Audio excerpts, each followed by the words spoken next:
Now, Lowcountry Forever, a public affairs presentation of the Charleston Radio Group.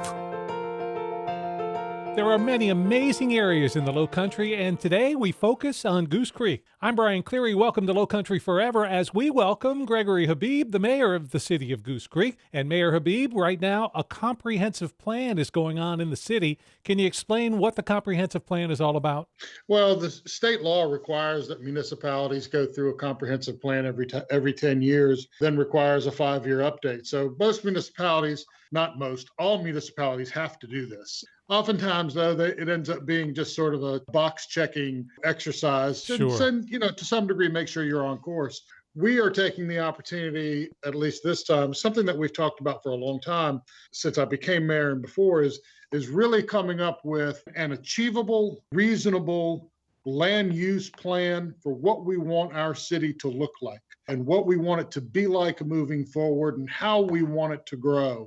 You know, we've talked about the need to be participants in our growth rather than, just bystanders. That's what this is. We are communicating as effectively as we can during this time with our citizens through social media and email and ads in papers and things like that, to get them to come in and be a part of what we're doing so that we can hear from them. But this is more than a box checking item for us. This is how we want to move this forward and what we want our city to look like.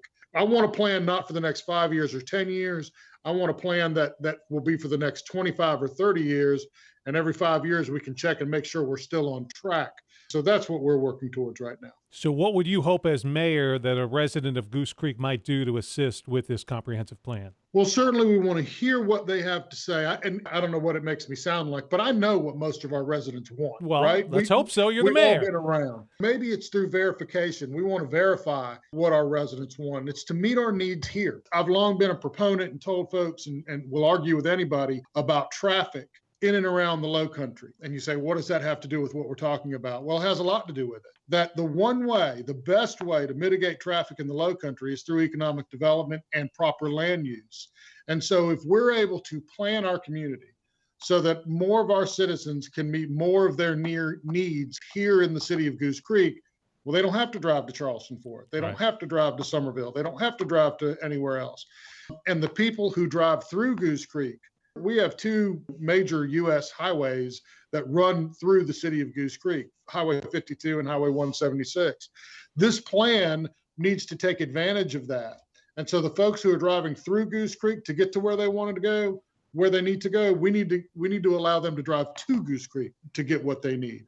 We know our folks have really believe in our core values. Our city government and under Mayor Heitzler's leadership and will continue under mine will be our core values of making sure that the water that we provide is clean, right, that we have very high recreational opportunities and very high recreational standards, that our police department keeps everybody safe and our fire department keep everybody safe, and that we are able to provide those services at a very high level. To meet that, again, it's a livability. So we know that our citizens want a city that's livable, that, again, they can meet their needs with high recreational opportunities, with retail and commercial opportunities, with educational opportunities, and those types of things. So that's what we're working for, and we think we'll get there. This is Brian Cleary with Mayor Gregory Habib of the city of Goose Creek. Now, Mayor, economic development, obviously the key for any area. You've got a Kickstarter program. Can you explain a little bit about what that involves in terms of bringing some economic development to Goose Creek? Economic development is 2, folks might consider 2 aspects. And one that's often forgotten is taking care of the businesses who have already invested in your community. So I'm a pretty firm believer that it's much harder to get a new business to open it up than it is to support the businesses that are there in your community now. Obviously, COVID and the shutdowns and the stay-at-homes and all of those things have really changed how folks go about business, go about doing their business. Amazon is killing it, but your local, locally owned shop might not be doing as well. But we believe we'll come out of that, and we believe that local small business is the major key to economic development. Small businesses produce more jobs than large corporations on the whole. Right. Now, obviously, the mom and pop doesn't produce more jobs than Walmart, but the conglomeration of all the small businesses produces more jobs than somewhere else. And so we see the value in really supporting our small businesses. And to that end, we have some fund balance. We have some available fund balance in our general fund, and we have that because of the successful economic development projects that we've had. And so in order to give back and to support the businesses that have supported our organization, we started the Kickstart in the Creek program, which is a partnership with the LDC.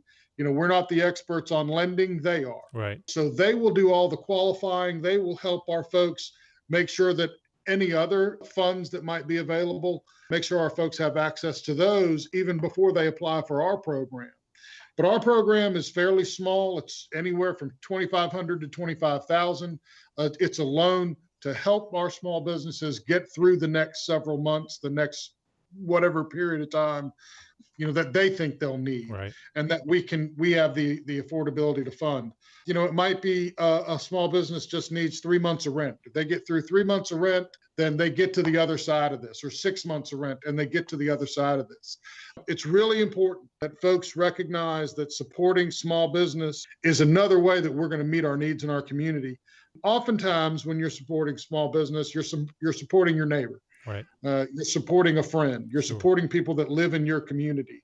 And again, for folks that can be there are folks out there that are fortunate enough to be intentional about where they spend their money.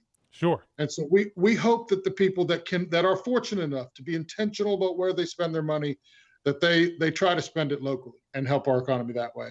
Goose Creek is a great small town. We're in the Lowcountry here, a growing area. People from Ohio, Pennsylvania, everybody's moving to South Carolina.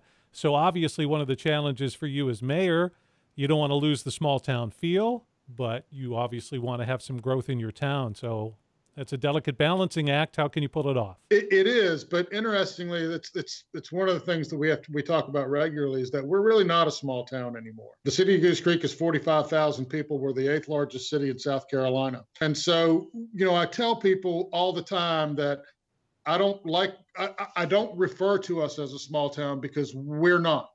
I've been through small towns in South Carolina, and as have you, and we're not that. Sure. But what we want to create is for the time that people live here, for Goose Creek to be their hometown.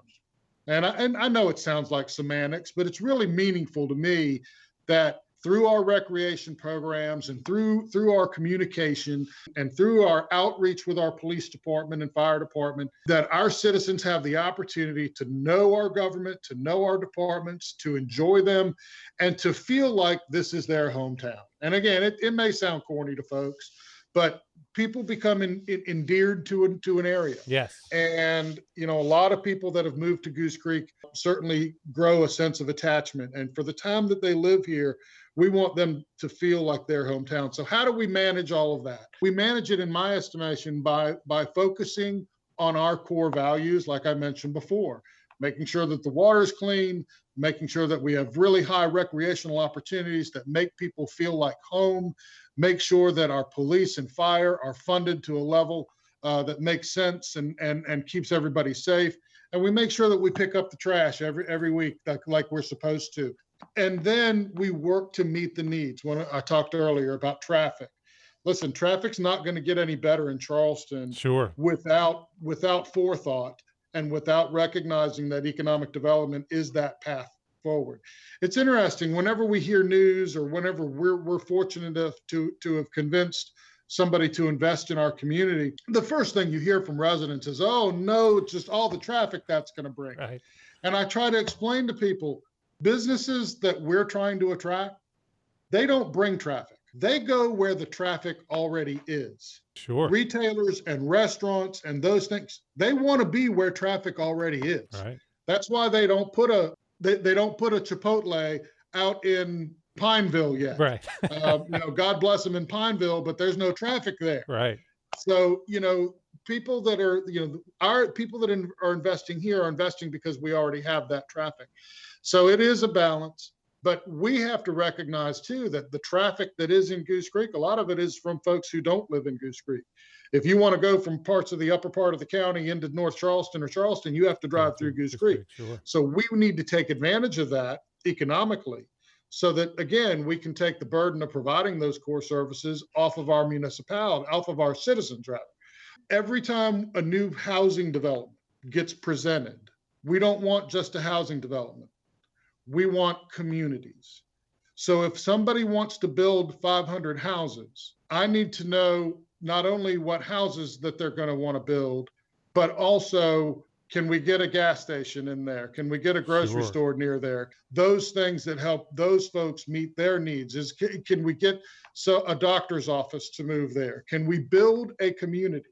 So again, if you don't have to leave your neighborhood for your groceries, that's great. If you don't have to leave your city for something else, that's even better, and so you build outward.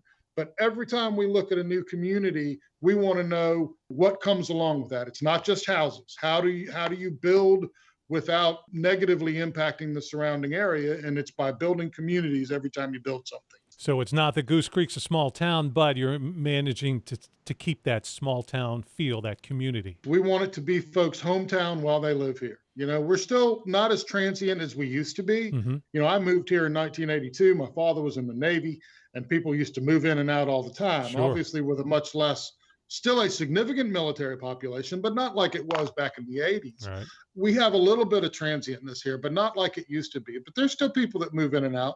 There are still people that move in and out of Charleston and move in and out of everywhere. Sure. So while they're here, we want it to feel like home for them. What do I need the rest of our Tri-County area to know about Goose Creek to help us meet those needs is to understand that, Goose Creek is probably not what most people view it to be. Goose Creek is a highly educated, highly diverse, high earning, and very young community. Our median average age is 33. Mount Pleasant's is 39. Our average income is higher than Somerville's. Most people might not imagine that. No, I wouldn't think. It's not as high as Mount Pleasant's, but what happens when you go from 33 to 39? You probably made more money at 39 than you did at 33. Yep. So as our families grow, their income will grow. We have folks live here that will support those businesses we're trying to attract. And so that's what we continue to communicate to potential investors in our community is, hey, come look at our demographics. Look at the people that are here. We're looking for more opportunities for people to work.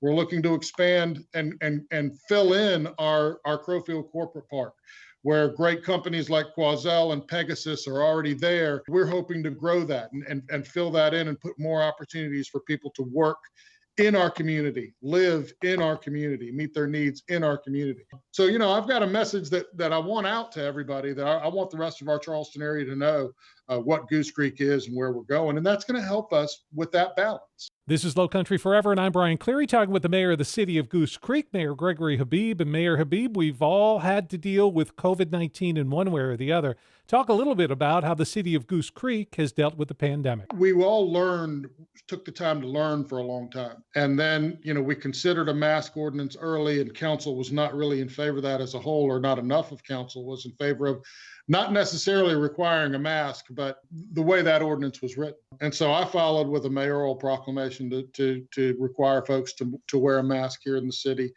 And then recently, we passed an ordinance to ensure that carries on as long as the governor's state of emergency is in effect. Okay. We've tried to communicate as best we can those issues about mask wearing and social distancing.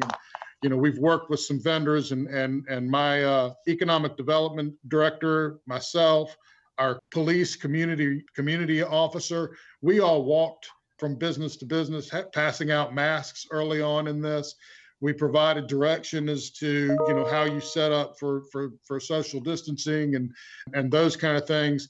And as I walk the city now, or as I drive, we're not a terribly walkable city, but as I go through our stores now, I see a really high level of compliance with the mask wearing and people really recognizing that we've got to continue to do better.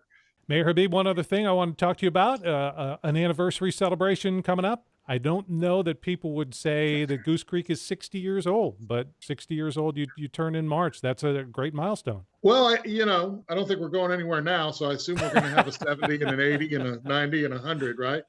It's funny, you compare to Charleston and the hundreds of years it's been here, and even Somerville was in the early 1800s, and Goose Creek is a pretty young community, not just our folks, but Sure. the municipality as a whole is only 60 years old. I think is certainly interesting, and we're going to celebrate that. We were born first out of just some guys and some people who worked hard and did a lot of farming and that kind of thing back in the day, or worked down at another plant at the Navy base or somewhere, and it was a place where people came to live as opposed to work. They worked somewhere else and they came back here to live. And so we were sort of born out of that. But the real growth came from the military. As I told you earlier, I moved here in the 80s because my father was in the Navy. I can't tell you the number of friends I have who had the same life I did, moved here because of the Navy. And so the real booming growth back during that time was from the Navy and the military in general. The Air Force has a big presence and people living out here for that. And so we're going to celebrate all of that. We've got a lot of really cool things happening that we can use to celebrate that. And one of them is finally coming through on a promise to our Boulder Bluff community with a new park over there. We're going to spend about $2 million building a park for that community. We're finally going to honor our veterans in the right way here in Goose Creek with the John McCants Veterans Park. John McCants served on our city council for 24 years, and he was a veteran of the Army, and he was just a much better human being than I'll ever be, and a much nicer person than I'll ever be. It was just really a great way for us to honor him, his legacy here in the city, and the impact veterans have had in Goose Creek. So we've got a park after him and our veterans, and we're going to use that as part of our celebration as well of our 60 years here. We're going to look back at our history and honor the folks that helped build who we are. And hopefully COVID will allow us to get together a little bit later on and have some real celebration about this. Well, you came here in 1982. You're still here, so that says something about Goose Creek. Must be a pretty good place. Well, it certainly is. I went away for college and graduate school, and by happenstance, honestly, we moved back here. Been back since 1994, and to move back here really because when my wife and I finished graduate school, she had a job down here. And so I was like, I can certainly move back down there. It's funny, Brian, because that's when the base was closing. It was 94. If folks remember, that was when BRAC was happening. So some friends of my family had taken a job in North Carolina, and we didn't have any money, my wife and I. So those friends of my family said, well, move into our house. We don't want to sell it yet. Move into our house, and when you have some money, pay us rent. So we moved down, and a month later paid them rent. That was in Goose Creek, and it's certainly 27 years later now. I happen to be the mayor of this city, and it's the best place to live in South Carolina, according to Money Magazine, by the way. And it is certainly the best place to raise kids. We've got great schools and great communities and great municipal government, not because of me. We've got great municipal government because we've got great staff that care, and a great police department and fire department that care. And the history of our city is one that focused on those 5 core values we talked about earlier and being good at those things. And so we're going to continue to do that. It's a pretty good place to be, I'll tell you that. Mayor Habib, thanks for your time. Really appreciate it. Brian, thank you, and thank you for your interest in Goose Creek. I appreciate it very much and allowing me to tell our story.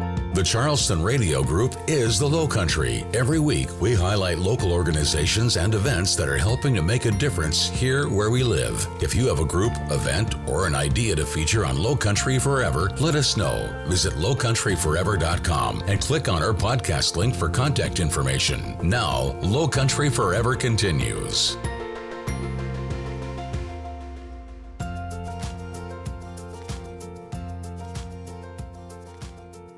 It's a Lowcountry tradition, locals will tell you. It's a kickoff to the tourist season in Charleston. Every President's Day weekend, we look forward to February, to the Dock Dogs, the Birds of Prey, and everything involved with the Southeastern Wildlife Exposition, SEWE. SEWE will not happen this year, and that's the subject on Lowcountry Forever. I'm Brian Cleary, joined by John Powell. He's the Executive Director of SEWE. And John, lots of Lowcountry people disappointed that the event's not happening, but I'm sure the most disappointed people are the folks involved with putting on SEWE. Sure. We're a pretty tight-knit group, and we take these everything we do very seriously and very personally. So it's a tough week, but we made what we feel is the right decision, and we tried as hard as we could for as long as we could, and we just hit the end of the road. Can you take us through the process? Because originally there was an announcement that SEWE would be able to go on, but it would just be a scaled down version because so much of the event does happen outdoors, and now you've had to adjust that and make the decision to cancel the event completely. So could you run us through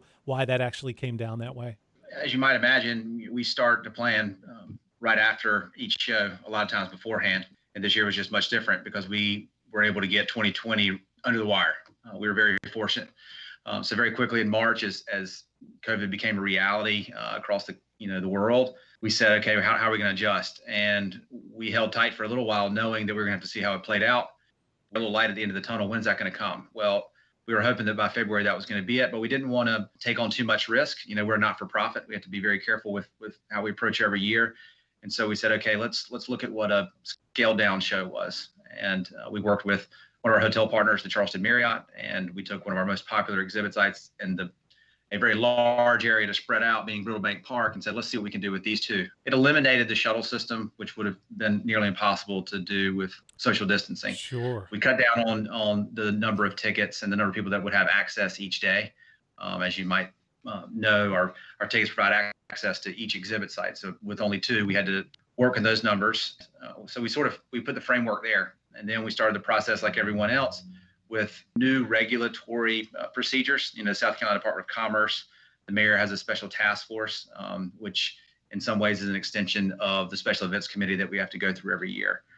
We started these conversations with all of these regulatory bodies, with our corporate partners, with day ticket holders that we know personally, and benefactors, and said, okay, this is what our plan is. And everyone seemed to be very receptive. And so we slowly worked toward what we were hoping was going to be SEWE 2021. But there's a numbers game there, the number of people that we could have and how many tickets we would need to sell to even make it financially viable. And then how many people is too many people. And that number certainly changes over time. We tried to go as far as we could, but not so far where people couldn't get out of some of their bookings and flights and those sorts of things, and said, okay, we know that the cases aren't going to look good in mid-February, and so we're going to have to pull the plug. Was there ever a possibility, because I think some people will say, well, the bridge run is in March, they moved to September, was moving SEWE an option at all? It was certainly considered. An option depends on a lot of things, and we've gotten that question a lot, as you might imagine. With a hotel property and with a city park, we have to align those dates, and those were very difficult. We only had a handful of dates in the spring that were available. My friend Dave Eccles over at Charleston River Dogs, he's trying to get going again as well. If they have a date, it'd be very difficult for us to activate Brittle Bank Park. So there are all these rather big nuances. And so the spring seemed to be very difficult. Plus, I think right now we don't have any confidence that we could gather in the same mass in the spring. We're looking at summer. It's a little warm in Charleston over at Brittle Bank Park. So you get into the fall, and a lot of these other events are backing theirs into the fall. And it is very hard to gather 100 artists from all over the country, 400 to 500 exhibitors from all over the region, and attendees, and line all those things back up again. So that being said, we certainly canceled the February event, but we have options on the table for the fall, whether those are more parties and events, but we're going to do our best to bring people to Charleston when we can gather. You're listening to Lowcountry Forever. I'm Brian Cleary, joined by John Powell, the Executive Director of SEWE. John, obviously a lot of people disappointed we're not going to see the dock dogs and the birds of prey and all that. Talk a little bit, if you would, about what the economic impact is for Charleston and downtown Charleston not having SEWE. Sure. So the numbers we use that have been registered in the past is 35 million. That's the economic impact to the region. 2.1 million in state, direct and local taxes. Again, going back to all the people, I've used this phrase a lot lately, our extended SEWE family, retailers, vendors that have been here for 39 years. They've been part of SEWE longer than I have been. It's a huge part of their Q1, and that's gone. So, those are personal stories that we hear, that we know about, that we knew were coming. So there's significant loss to the region. There's accommodations tax funding, which we're very proud of. We put a lot of heads in beds, as the phrase goes, and not as many people are coming. We do have some great anecdotal stories that people are still going to come to Charleston anyway, because that's what they always do President's Day weekend for SEWE. So we're happy about that. And while that's on a very small scale, maybe it'll have a little bit of an impact. There were some people who had bought tickets in advance for this year's event. What should they be doing at this point? So they can go online or they can call the office. All the tickets were refundable. And that was part of our let's go on this journey together. We weren't going to hold anybody to their tickets. So that's actually what I was doing before we hopped on today is refunding tickets. And we're a good way through. And people have the option to donate since we are a 501c3 and support the artists and the community. And people have been very generous there too. So it's all things considered, it's a sad day for all of us, a sad week, but we've seen a lot of support from across the state and certainly locally. And I mentioned the economic impact on the Charleston area, just so people get a sense of how important this event is for not SEWE itself, but for the area. But with the ticket sales and you having to refund money, you guys are in need as well. You're a nonprofit organization. Are there ways that people can help SEWE? Donating the ticket money back would be one, obviously. Absolutely. People can always make a donation. We have supporters year round, both individual and incredible corporate partners that support us regardless. They understand that we have a small dedicated staff. We need an operating budget throughout the year so that we can get started on 22, which we're already doing. And then there are the simple ways that, we want people to get involved with the show itself. So as we look to 22, how can I jump in and help, whether that's financially or other. So that process has started. So that's, now that we know that this decision is mostly behind us, we can look to the future like everybody else, which is more exciting.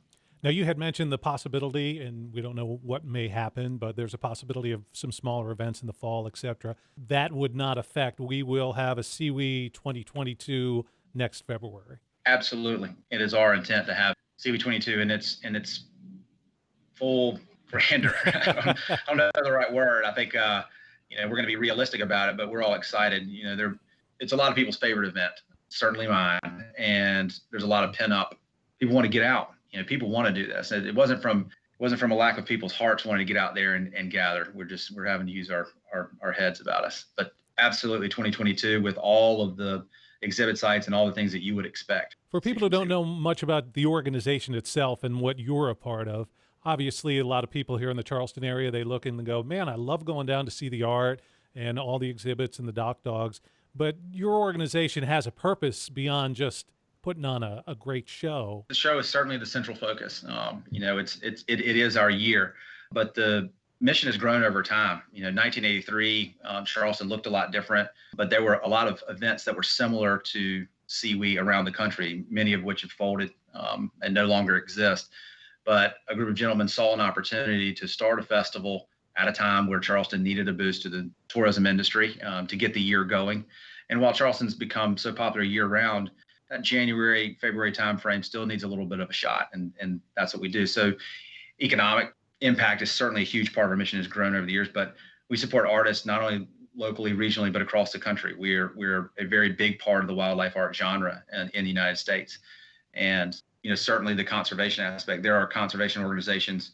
You're talking national, like Ducks Unlimited, a big partner, or somebody very small. We can go all the way down to a local Girl Scouts troop. Everybody benefits from the masses and the people that come into SEWE who are pretty legendary with their spending habits that weekend. They've gotten over the New Year's hump and they're ready to get out and celebrate. Yeah, it really always is the kickoff to the tourist season here in the Lowcountry. And I noticed on the SEWE website, on your biography, you have 2 dogs. Have they ever participated in Dock Dogs, your dogs? I have one that's capable, but she's a little stubborn. I've not gotten her to go in the tank. I'm a little busy that weekend. Really? But my hope is she might have more of a shot at agility than jumping off the dock. But it is a Lowcountry favorite. And for people who don't know and want to get more information and take a look, your website address is? SEWE.com, SEWE.com. We're actually very, very happy. We're going to be launching a new website here in the next couple of weeks. And there's some raffle opportunities. There's current art available, and you can learn a lot more about us. And we're just going to wait to see how things go with the pandemic as it is. But people should maybe check there for information about what might be happening in the fall or to get more information on next February. Absolutely. I would say by July, we'll have, artist and exhibitor applications available for anyone who may want to participate. We will have already been signing up people that are invited by that point, and tickets are usually available in the early fall. And just to circle back around, I think we can safely say that the decision that was made to cancel this year's event was not taken lightly at all, and really came down to the safety of not only the visitors to the show, but also staff and vendors and things like that. It was the right decision. We're convinced of it, but we we also want people to know that our efforts we thought our effort was important. We couldn't just sit back and not shoot for February. We came up with plans that we thought were safe. The numbers just played against us in the end. Well, the right decision isn't always the most popular one, but sometimes it's the one that needs to be made. Thank you very much, John. Thank you to you, and thank you to so many people across the Lowcountry for supporting us and wanting to talk about it and already looking to 22. We really appreciate it. John Powell is the Executive Director of SEWE and our guest on Lowcountry Forever. Thanks for listening to Lowcountry Forever. If you missed any of this week's show, there's a complete recording under the podcast link at lowcountryforever.com. Lowcountry Forever is a public affairs presentation of the Charleston Radio Group.